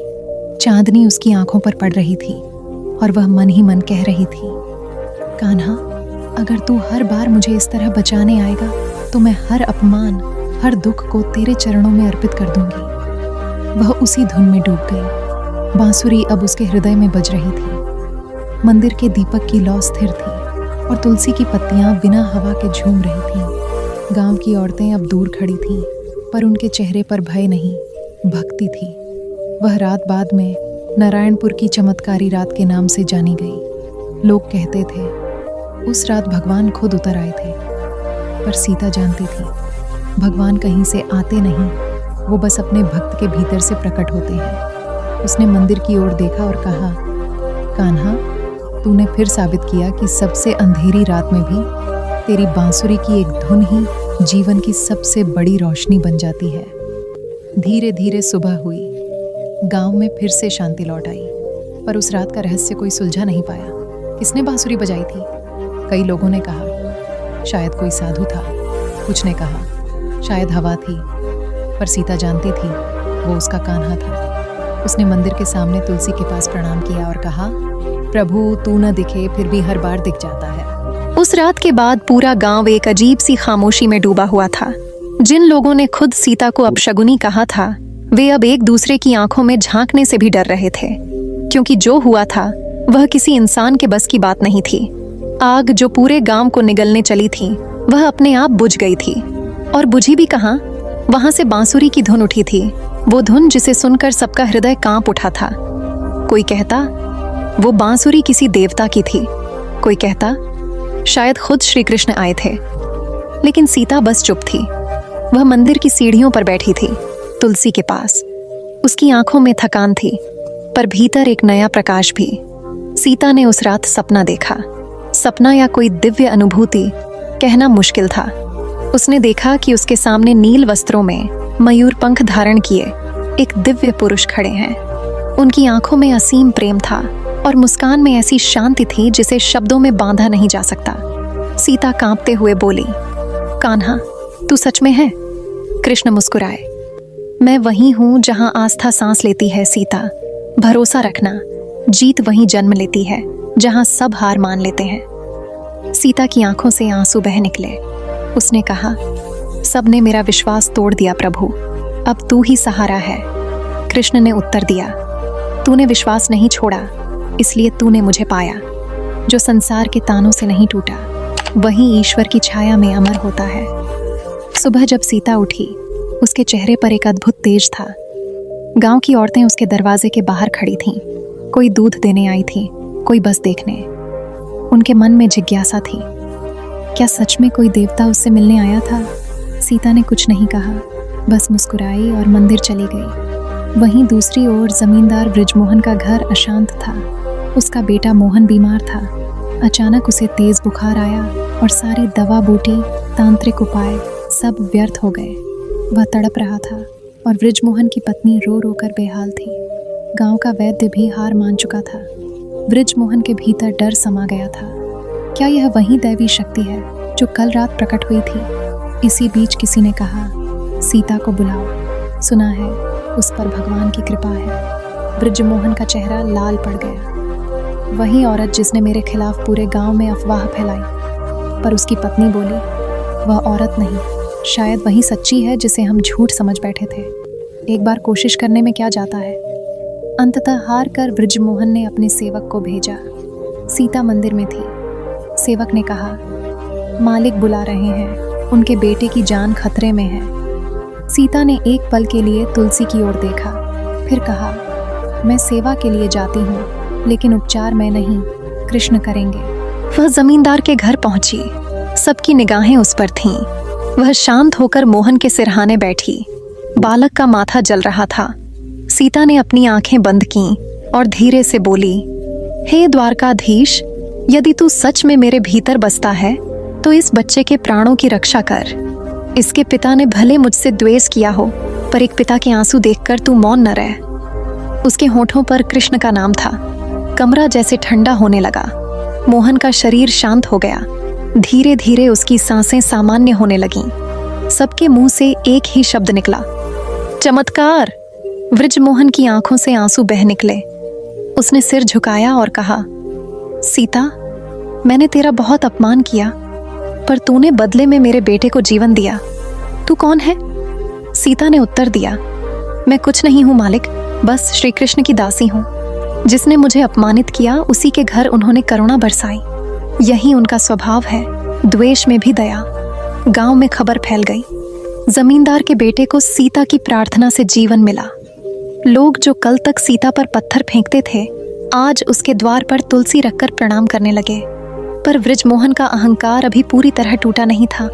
उसने सीता से कहा, शायद यह सब तुम्हारे संयोग से हुआ, कोई जादू नहीं।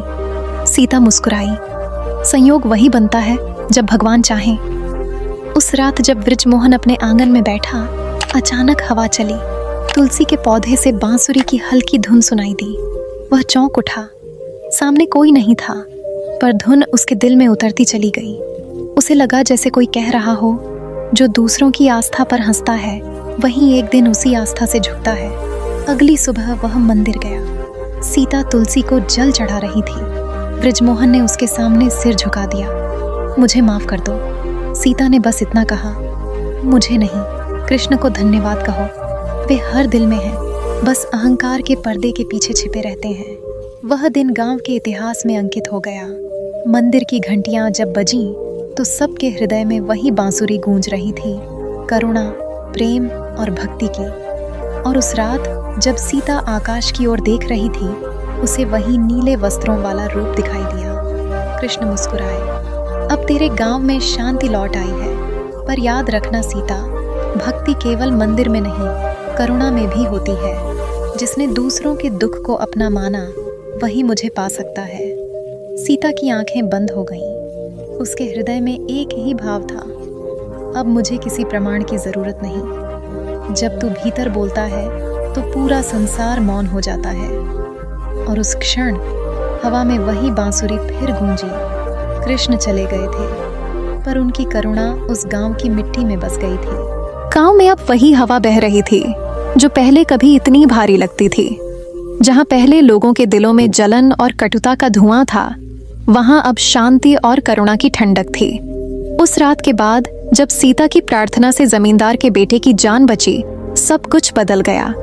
वृजमोहन, जो कल तक अभिमान का प्रतीक था, अब हर सुबह मंदिर जाता, तुलसी को प्रणाम करता और धीरे धीरे अपने कर्मों का प्रायश्चित करने लगा। गांव के लोग जो कल तक सीता पर पत्थर फेंकते थे, आज उसी के द्वार पर तुलसी के पत्ते चढ़ाकर आशीर्वाद मांगते थे। पर सबसे बड़ा परिवर्तन तो गीता में हुआ था। वही गीता जो कभी अपनी माँ और दीदी की भक्ति पर हंसा करती थी, अब वही मंदिर के हर दिए में रोशनी डालती थी। उसकी आंखों में वह दृढ़ता थी जो केवल तब आती है जब आत्मा ईश्वर को सच में स्वीकार कर लेती है।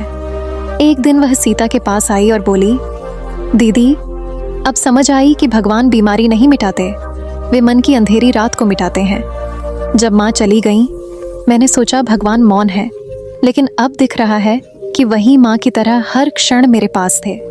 सीता मुस्कुराई, भरोसा रखना गीता, जब तू रो रही थी तब भी कृष्ण तेरे आंसू पोंछ रहे थे, बस तूने देखा नहीं। गीता की आंखें भर आईं। उसने कहा, अब मैं भी वही करना चाहती हूँ जो तू करती है दीदी, भगवान का नाम लेना, लोगों की सेवा करना। सीता ने उसका सिर थपथपाया। याद रख गीता, सेवा ही सबसे सच्ची पूजा है। मंदिर में दिया जलाने से बड़ा है किसी के दिल की अंधेरी को रोशनी देना। धीरे धीरे गीता गांव की औरतों को इकट्ठा करने लगी। वह सबको गीता और श्री कृष्ण के उपदेश सुनाती। कहती, जिसके पास सब कुछ है और जो फिर भी बेचैन है, उसे भक्ति चाहिए। और जिसके पास कुछ नहीं है पर जो मुस्कुरा सकता है, उसे पहले से ही भगवान का आशीर्वाद मिला हुआ है। गांव के बच्चे अब हर शाम मंदिर में इकट्ठा होते। पहले जो वहां पत्थर फेंका करते थे, अब वहीं तुलसी में जल डालते थे। वे गीता और सीता से कथा सुनते। कृष्ण कभी देर नहीं करते, बस हमारी परीक्षा लंबी होती है। एक शाम जब सूर्य अस्त हो रहा था, गीता मंदिर के आंगन में बैठी तुलसी के पास दीप जला रही थी। उसने कहा, दीदी, कभी कभी डर लगता है कि कहीं यह सब फिर से न खो जाए। अगर लोग फिर वही पुराने बन गए तो? सीता ने उत्तर दिया, गीता, जो परिवर्तन आस्था से आता है, उसे कोई समय नहीं मिटा सकता। जैसे तुलसी को कोई बार बार तोड़ दे फिर भी वो उगाती है, वैसे ही विश्वास भी बार बार लौट आता है। सीता पूरे गांव की माँ बन चुकी थी। हर व्यक्ति के दुख में वह किसी न किसी रूप में मदद करते।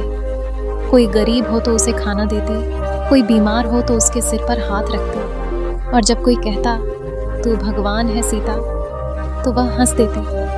मैं नहीं, मेरे कान्हा है जो हर जीव के भीतर छिपे हैं। जमींदार वृजमोहन अब गांव के मंदिर की सेवा करने लगा था। उसने अपनी जमीन का एक बड़ा हिस्सा गरीबों को दे दिया और हर सुबह मंदिर की सीढ़ियों पर बैठकर तुलसी को जल चढ़ाता हुआ कहता, सीता, तेरी भक्ति ने मुझे इंसान बना दिया। गांव की औरतें जो पहले एक दूसरे से जलती थीं, अब हर शाम एकत्र होकर भजन गाने लगीं। उनकी आवाजें मिलकर जैसे वातावरण को पवित्र बना देती। अब वहां गाली नहीं, गीता के श्लोक गूंजते थे। बच्चों के खेल में अब राम रावण नहीं, बल्कि कृष्ण और गोवर्धन की कथा होती। एक दिन गांव में एक साधु आया। उसने कहा, ये वही गांव है ना जहां कभी आग लगाई गई थी? लोगों ने हंसकर कहा, हाँ महाराज, लेकिन अब यहाँ केवल दिए जलते हैं। साधु मुस्कुराया। कृष्ण का गांव अब सच में जाग गया है। सीता और गीता दोनों ने साधु को प्रणाम किया। साधु ने कहा, तुम दोनों को आशीर्वाद। एक ने आस्था जगाई, दूसरी ने उसे फैलाया। जहां ऐसी दो आत्माएं हों, वहां स्वयं गोविंद निवास करते हैं। रात को जब सब सो गए, सीता मंदिर में अकेली बैठी थी। चांदनी तुलसी पर पड़ रही थी। हवा में बांसुरी की वही धुन गूंजने लगी, वही जो पहली बार आग बुझने की रात सुनाई दी थी। सीता ने आंखें बंद की, जैसे वह जानती हो कि अब कृष्ण उसके सामने है। धीरे से एक आवाज आई, सीता, अब तूने जो बोया है वह सदियों तक फल देगा। तेरे भरोसे ने इस गांव को मेरा धाम बना दिया। सीता के आंसू बह निकले। उसने कहा, प्रभु, यह सब आपकी कृपा है। मैं तो बस धूल थी। कृष्ण की आवाज मुस्कुराई। धूल ही तो सबसे पवित्र होती है, क्योंकि वही सबके चरणों को सहती है। अचानक हवा में चमक फैल गई। तुलसी की पत्तियां हिलने लगीं, जैसे खुद बांसुरी उस पर झुककर कह रही हो, भरोसा रखो भगवान पर, वो कभी देर नहीं करते, बस परीक्षा लंबी होती है। उस दिन से गांव का नाम बदल गया। लोग उसे भरोसे का गांव कहने लगे। जहां कभी ताने थे, अब वहां भजन थे। जहां पहले गरीबी थी, अब संतोष था।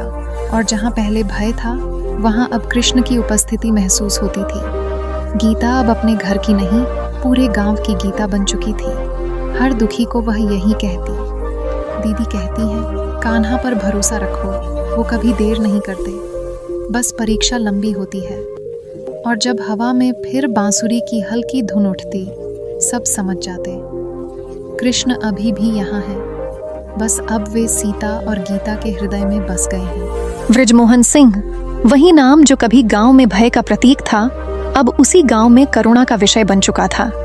जहां कभी उसके कदमों की आहट से लोग सिर झुकाते थे, अब वही हवेली सन्नाटे से गूंजती थी। उसकी संपत्ति धीरे धीरे नष्ट होने लगी थी। जो खेत कभी हरे भरे थे, अब सूख गए थे। जो नौकर कभी उसकी आज्ञा पर दौड़ते थे, अब किसी और की चौखट पर काम करने चले गए थे। सबसे पहले उसका सबसे बड़ा गुमान, उसका धन उसे छोड़ गया। उसके गोदाम में रखा अनाज अचानक सड़ गया, कुएं का पानी सूख गया और उसके पशु एक एक करके मरने लगे। उसने कई बार मन में कहा, यह तो संयोग है। पर जब उसका एकमात्र बेटा भी गंभीर बीमारी से ग्रस्त हुआ, तब उसके भीतर की दीवारें हिल गईं। वह सोचने लगा, क्या यह वही परिणाम है जो मैंने उस सीता और उसके परिवार को दिया था? क्या सच में भगवान होते हैं? क्या अब मेरी सजा शुरू हो गई है? धीरे धीरे वह स्वयं भी बीमार पड़ गया। अभिमान जो कभी उसके स्वर में गर्जना करता था, अब कराह में बदल गया था। वह बिस्तर पर लेटा हुआ ऊपर देखता और कहता, हे भगवान, अगर तू है तो मुझे बता, ये सब क्यों हो रहा है? क्या मैं सच में इतना पापी हूँ? रातें लंबी हो गईं। उसके घर में अब कोई नहीं आता था। जहां पहले 100 दीपक जलते थे, वहां अब एक दीपक भी बुझा हुआ था। वह हर रात उस दिशा में देखता जहां सीता का घर था। मन में एक ही प्रश्न, वो लड़की, वही सीता, क्या वही मुझे माफ करेगी? एक दिन उसकी बीमारी इतनी बढ़ गई कि उसे उठना भी मुश्किल हो गया। उसके बेटे ने धीरे से कहा, पिताजी, चलिए उस दीदी के पास चलते हैं। गांव के सब कहते हैं वो अब भी सबके लिए प्रार्थना करती हैं। वृजमोहन की आंखों में आंसू आ गए। जिसे मैंने सताया, उसी के पास अब मैं क्षमा मांगने जाऊं? पर शायद यही मेरे जीवन का अंतिम कर्म है। वह बड़ी कठिनाई से अपने बेटे के सहारे सीता के घर पहुंचा। सीता तुलसी के पास दीपक जला रही थी। गीता पास में भजन गा रही थी। जो हरि नाम को छोड़ दे वो जग में सुख कहाँ पाए। वह आवाज सुनकर सीता ने पलट कर देखा। उसके सामने खड़ा था वही वृजमोहन जो कभी उसके पिता को अपमानित करता था। पर आज उसकी आंखों में न घमंड था न ताकत, बस पश्चाताप का सागर था। वह कांपते हुए बोला, सीता, मुझे माफ कर दो। मैंने तुम्हारे परिवार को सताया, तुम्हारे पिता को कैद करवाया, तुम्हारी माँ की बीमारी पर हंसा। पर अब मैं जान गया हूं कि तुम्हारा भगवान सच्चा है। जो मैं सोचता था कि सिर्फ मूर्ति में है, वह असल में तुम्हारे जीवन में है। मैंने बहुत पाप किया सीता। सीता के चेहरे पर कोई घृणा नहीं थी।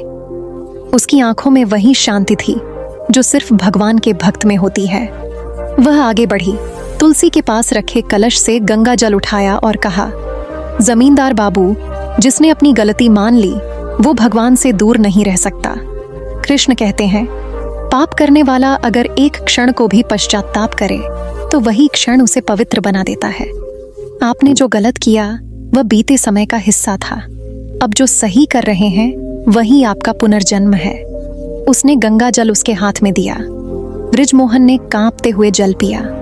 आंसू गालों से बह निकले। मैंने बहुत धन कमाया सीता, पर पहली बार मुझे शांति मिली है। सीता मुस्कुराई। धन से मन शांत नहीं होता बाबूजी, भक्ति से होता है।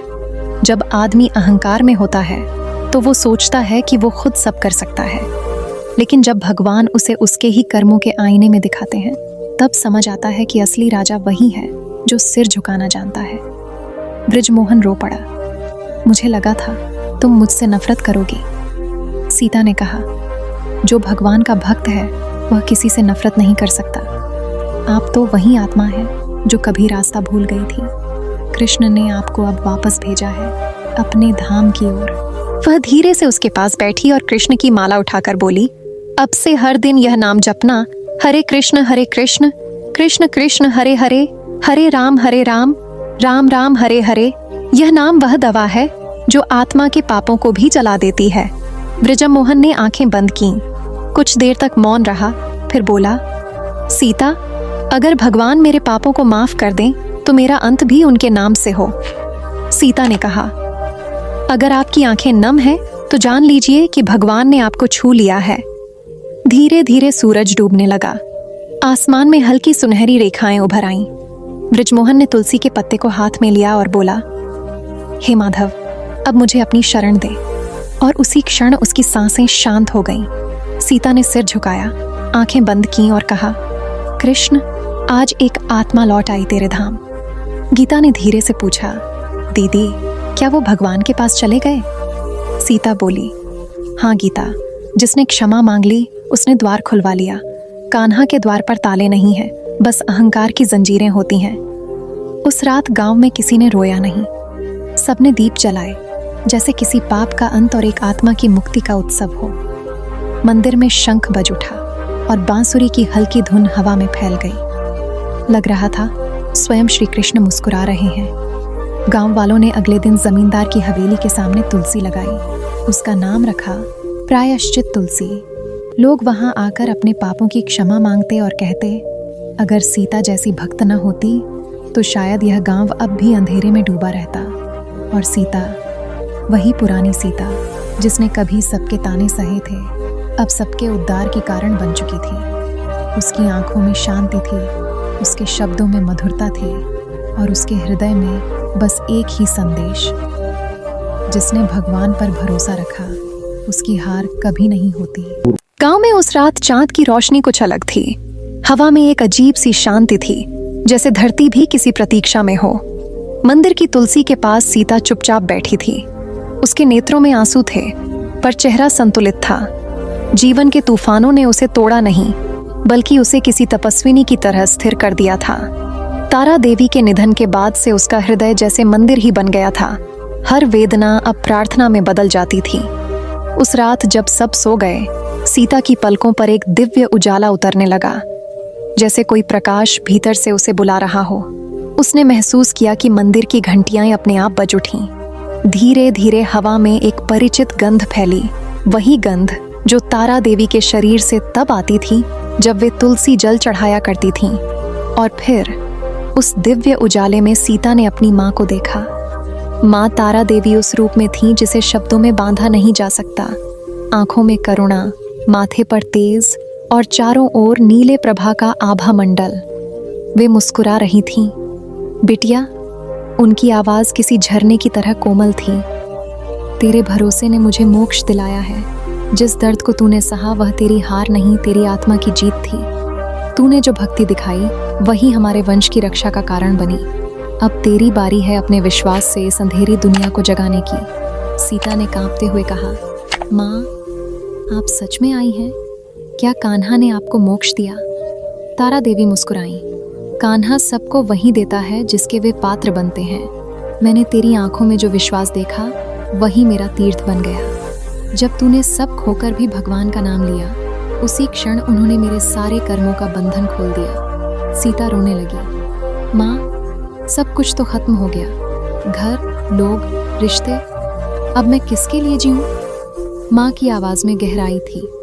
जिसके लिए तूने सब कुछ खोया वही अब तेरा उद्देश्य बनेगा।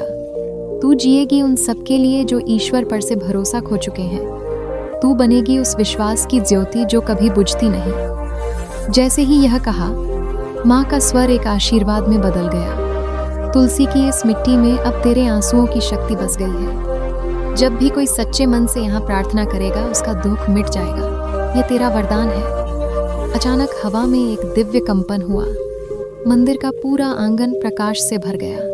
नीले रंग की किरणें आसमान तक चली गईं और फिर आकाश में गूंजी एक ध्वनि, भरोसे की जीत हो चुकी है। गांव के हर घर में यह आवाज सुनाई दी। जो सोए हुए थे वे जाग उठे। लोग बाहर आए। उन्होंने देखा मंदिर की तुलसी अपने आप झूम रही थी।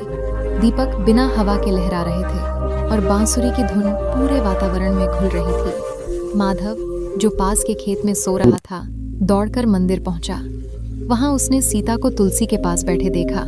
उसके चारों ओर रोशनी थी, जैसे भगवान स्वयं उसके भीतर समा गए हों। माधव ने कांपते स्वर में कहा, सीता, ये सब क्या हो रहा है? सीता ने मुस्कुराकर उत्तर दिया, कान्हा कह रहे हैं, भरोसे की जीत हो चुकी है। धीरे धीरे गांव के लोग इकट्ठा हो गए।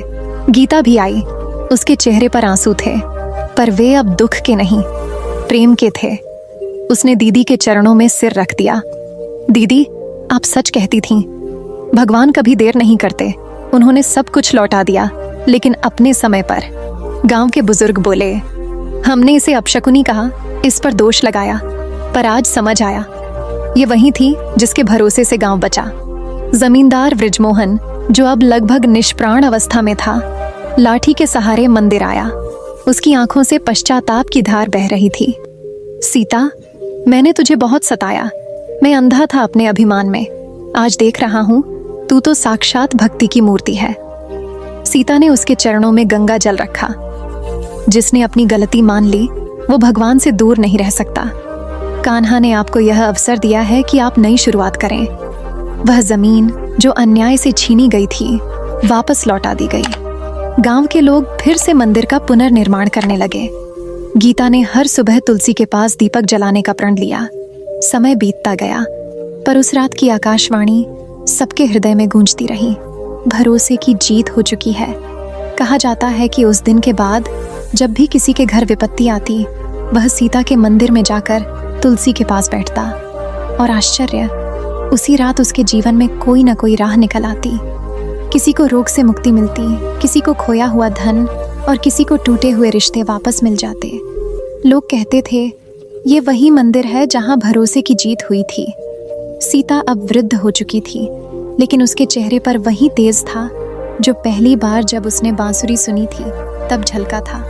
वह अक्सर कहा करती, कान्हा हमारे पास कभी देर से नहीं आते, हम ही जल्दी हार मान लेते हैं। एक दिन गीता ने पूछा, दीदी, आपको कभी डर नहीं लगता कि अगर भगवान ना आए तो? सीता मुस्कुराई, अगर वो नहीं आएंगे तो उनका संदेश आएगा, अगर संदेश नहीं आएगा तो उनकी याद आएगी, और अगर याद भी नहीं आएगी तो शायद मैं ही उनसे मिलने चली जाऊंगी। उसकी यह बात सुनकर सब मौन हो जाते, क्योंकि उन्हें पता था यह औरत अब भगवान में नहीं, बल्कि भगवान इस औरत में बस चुके हैं। रात के समय जब पूरा गांव सो जाता, मंदिर के कोने से वही बांसुरी बजती। लोग कहते, यह सीता की प्रार्थना नहीं, कान्हा का उत्तर है। और इस प्रकार वह गांव, जो कभी अभिशापों में डूबा था, आज भक्ति का तीर्थ बन गया। वहां कोई भी आता तो सबसे पहले यही पंक्ति सुनाई देती, भरोसे की जीत हो चुकी है। क्योंकि उस गांव में अब कोई भय नहीं था, कोई संदेह नहीं था, बस प्रेम, भक्ति और विश्वास का शासन था। वहीं तुलसी के नीचे, जहां कभी सीता रोई थी, अब हर सुबह सूरज की पहली किरण उतरती, जैसे स्वयं श्री कृष्ण कह रहे हों, भरोसा रखो, मैं हमेशा यही हूँ। समय का प्रवाह भी उस दिन कुछ अलग था। गांव के लोग सुबह से ही मंदिर के आंगन में जमा थे। सीता वृद्ध हो चुकी थीं, पर उनका चेहरा शांति और दिव्यता से दमक रहा था।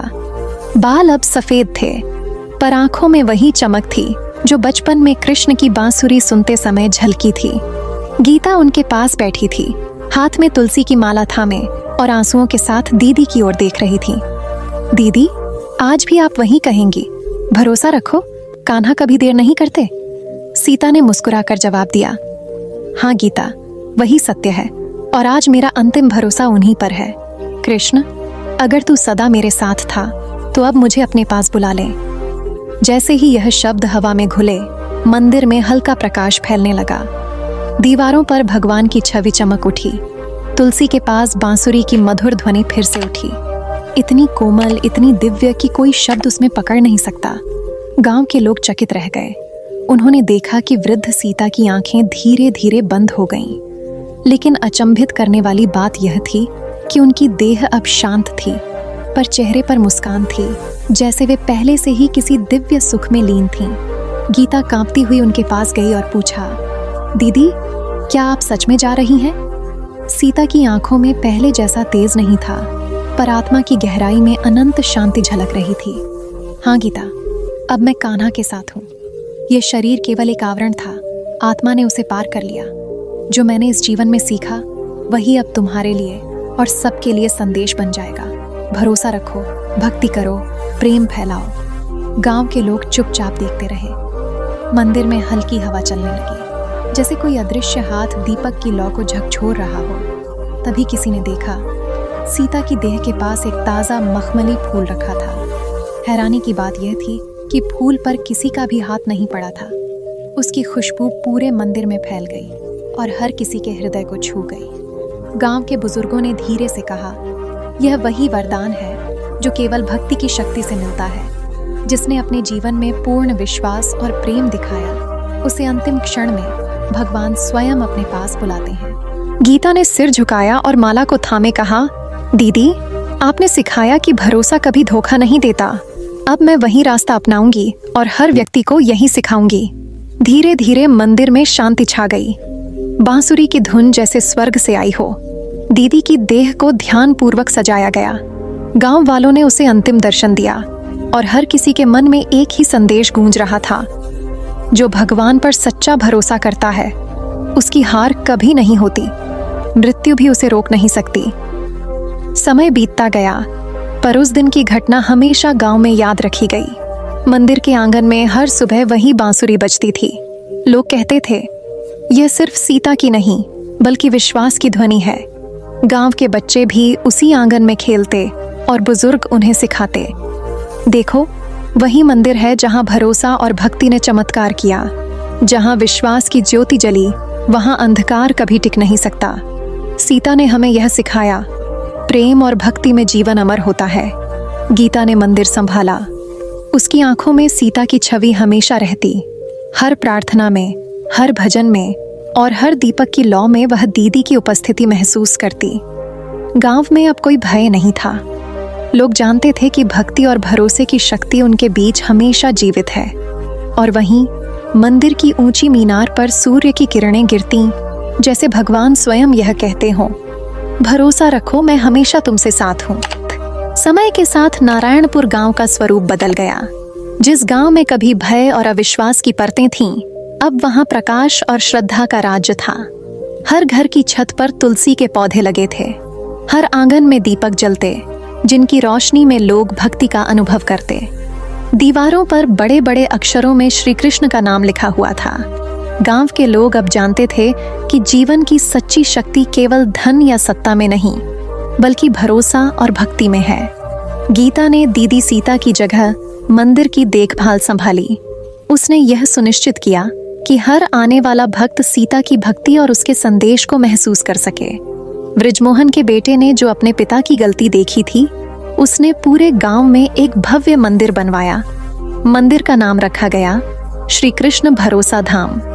यह मंदिर केवल पूजा स्थल नहीं था, यह विश्वास और आशा का प्रतीक बन गया। जो भी व्यक्ति जीवन की कठिनाइयों में टूटने लगता, वह इस मंदिर में आकर अपनी प्रार्थना करता और आश्वस्त होता कि भगवान का हाथ हमेशा उसके साथ है। मंदिर के भीतर सीता की प्रतिमा स्थापित की गई। प्रतिमा के चरणों में हमेशा ताजा मखमली फूल रहते। लोग कहते जैसे प्रतिमा स्वयं जीवित हो और हर भक्त के हृदय में विश्वास भरते। गांव के बुजुर्ग बच्चों को बताते, देखो बेटा, यही गांव है जहां भरोसा और भक्ति ने चमत्कार किया, जहां एक साधारण लड़की सीता अपने विश्वास और प्रेम से पूरे गांव को बदल दिया। याद रखो, जो श्री कृष्ण पर भरोसा करता है उसकी हार नहीं होती, उसकी आत्मा का उत्थान होता है। धीरे धीरे गांव का वातावरण पूरी तरह बदल गया। लोग अब ताने नहीं देते, न झूठा अभिमान दिखाते।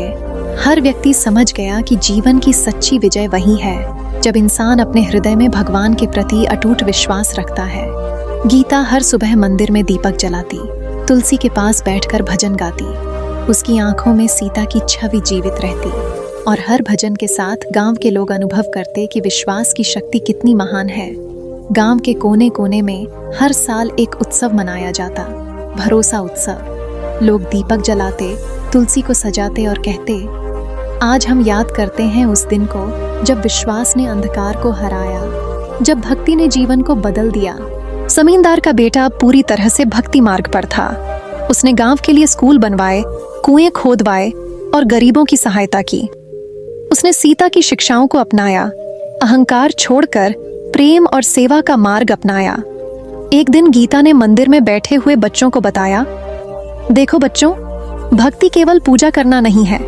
भक्ति वह है जब तुम कठिनाइयों में भी विश्वास रखो, जब तुम्हारा हृदय सच्चाई और प्रेम से भरा हो। सीता दीदी ने यही सिखाया। उसने हमें दिखाया कि भगवान पर भरोसा रखने वालों की हार कभी नहीं होती। जो विश्वास करता है वही जीवन में विजय प्राप्त करता है, वही अपने और दूसरों के लिए दीपक बनता है। बच्चों ने उत्साहित होकर कहा, हम भी ऐसा ही करेंगे, हम भी भगवान पर भरोसा रखेंगे। और तभी मंदिर की ऊंची मीनार से हल्की बांसुरी की धुन गूंजने लगी। गांव के लोग चुपचाप सुनने लगे। सब जानते थे ये वही संगीत है जिसे सीता ने कभी सुना था और जिसने पूरे नारायणपुर को बदल दिया। ये बांसुरी केवल ध्वनि नहीं थी, यह विश्वास का प्रतीक थी, प्रेम का संदेश था और भक्ति का चमत्कार था। सूरज की पहली किरण मंदिर के भीतर पड़ी, दीपक की लौ के साथ मिलकर पूरे गांव में फैल गई। लोगों के चेहरे पर शांति और मुस्कान थी। हर हृदय में वही संदेश गूंज रहा था, जो श्री कृष्ण पर भरोसा रखता है उसकी हार नहीं होती, उसकी आत्मा का उत्थान होता है। नारायणपुर अब सिर्फ एक गांव नहीं रह गया था, यह विश्वास, भक्ति और प्रेम का प्रतीक बन गया। हर आने वाला व्यक्ति यहाँ आकर यही सीखता कि जीवन की सबसे बड़ी शक्ति भगवान पर भरोसा है और यह विश्वास पीढ़ियों तक जीवित रहेगा। सीता और गीता की भक्ति की कहानी के रूप में मंदिर की घंटियां बजती रहीं, बांसुरी गूंजती रही और सूरज की सुनहरी किरणें नारायणपुर के हृदय में स्थायी प्रकाश छोड़ गईं। इस प्रकार कहानी का समापन हुआ, पर संदेश अमर रहा। जो श्री कृष्ण पर भरोसा रखता है उसकी हार नहीं, उसकी आत्मा का उत्थान होता है। दोस्तों, इस कहानी से हमें यही सीख मिलती है, जब आप सच्चे मन से भगवान पर भरोसा रखते हैं, जब आप भक्ति और प्रेम से अपने जीवन को संवारते हैं, तो कोई भी कठिनाई आपको नहीं रोक सकती। हार केवल उस व्यक्ति को होती है जो उम्मीद छोड़ देता है, और जीत वही होती है जहां दिल में अटूट विश्वास होता है। अगर आपको ये कहानी प्रेरणादायक लगी तो कृपया वीडियो को लाइक करें, अपने दोस्तों और परिवार के साथ इसे शेयर करें ताकि वे भी जान सके कि भरोसा और भक्ति से जीवन की सबसे बड़ी विजय मिलती है। और हाँ, हमारे चैनल को सब्सक्राइब करना मत भूलिए, क्योंकि हम लाते रहेंगे ऐसे ही प्रेरणादायक और आध्यात्मिक कहानियाँ। याद रखिए, भगवान पर भरोसा रखने वालों की हार कभी नहीं होती। धन्यवाद।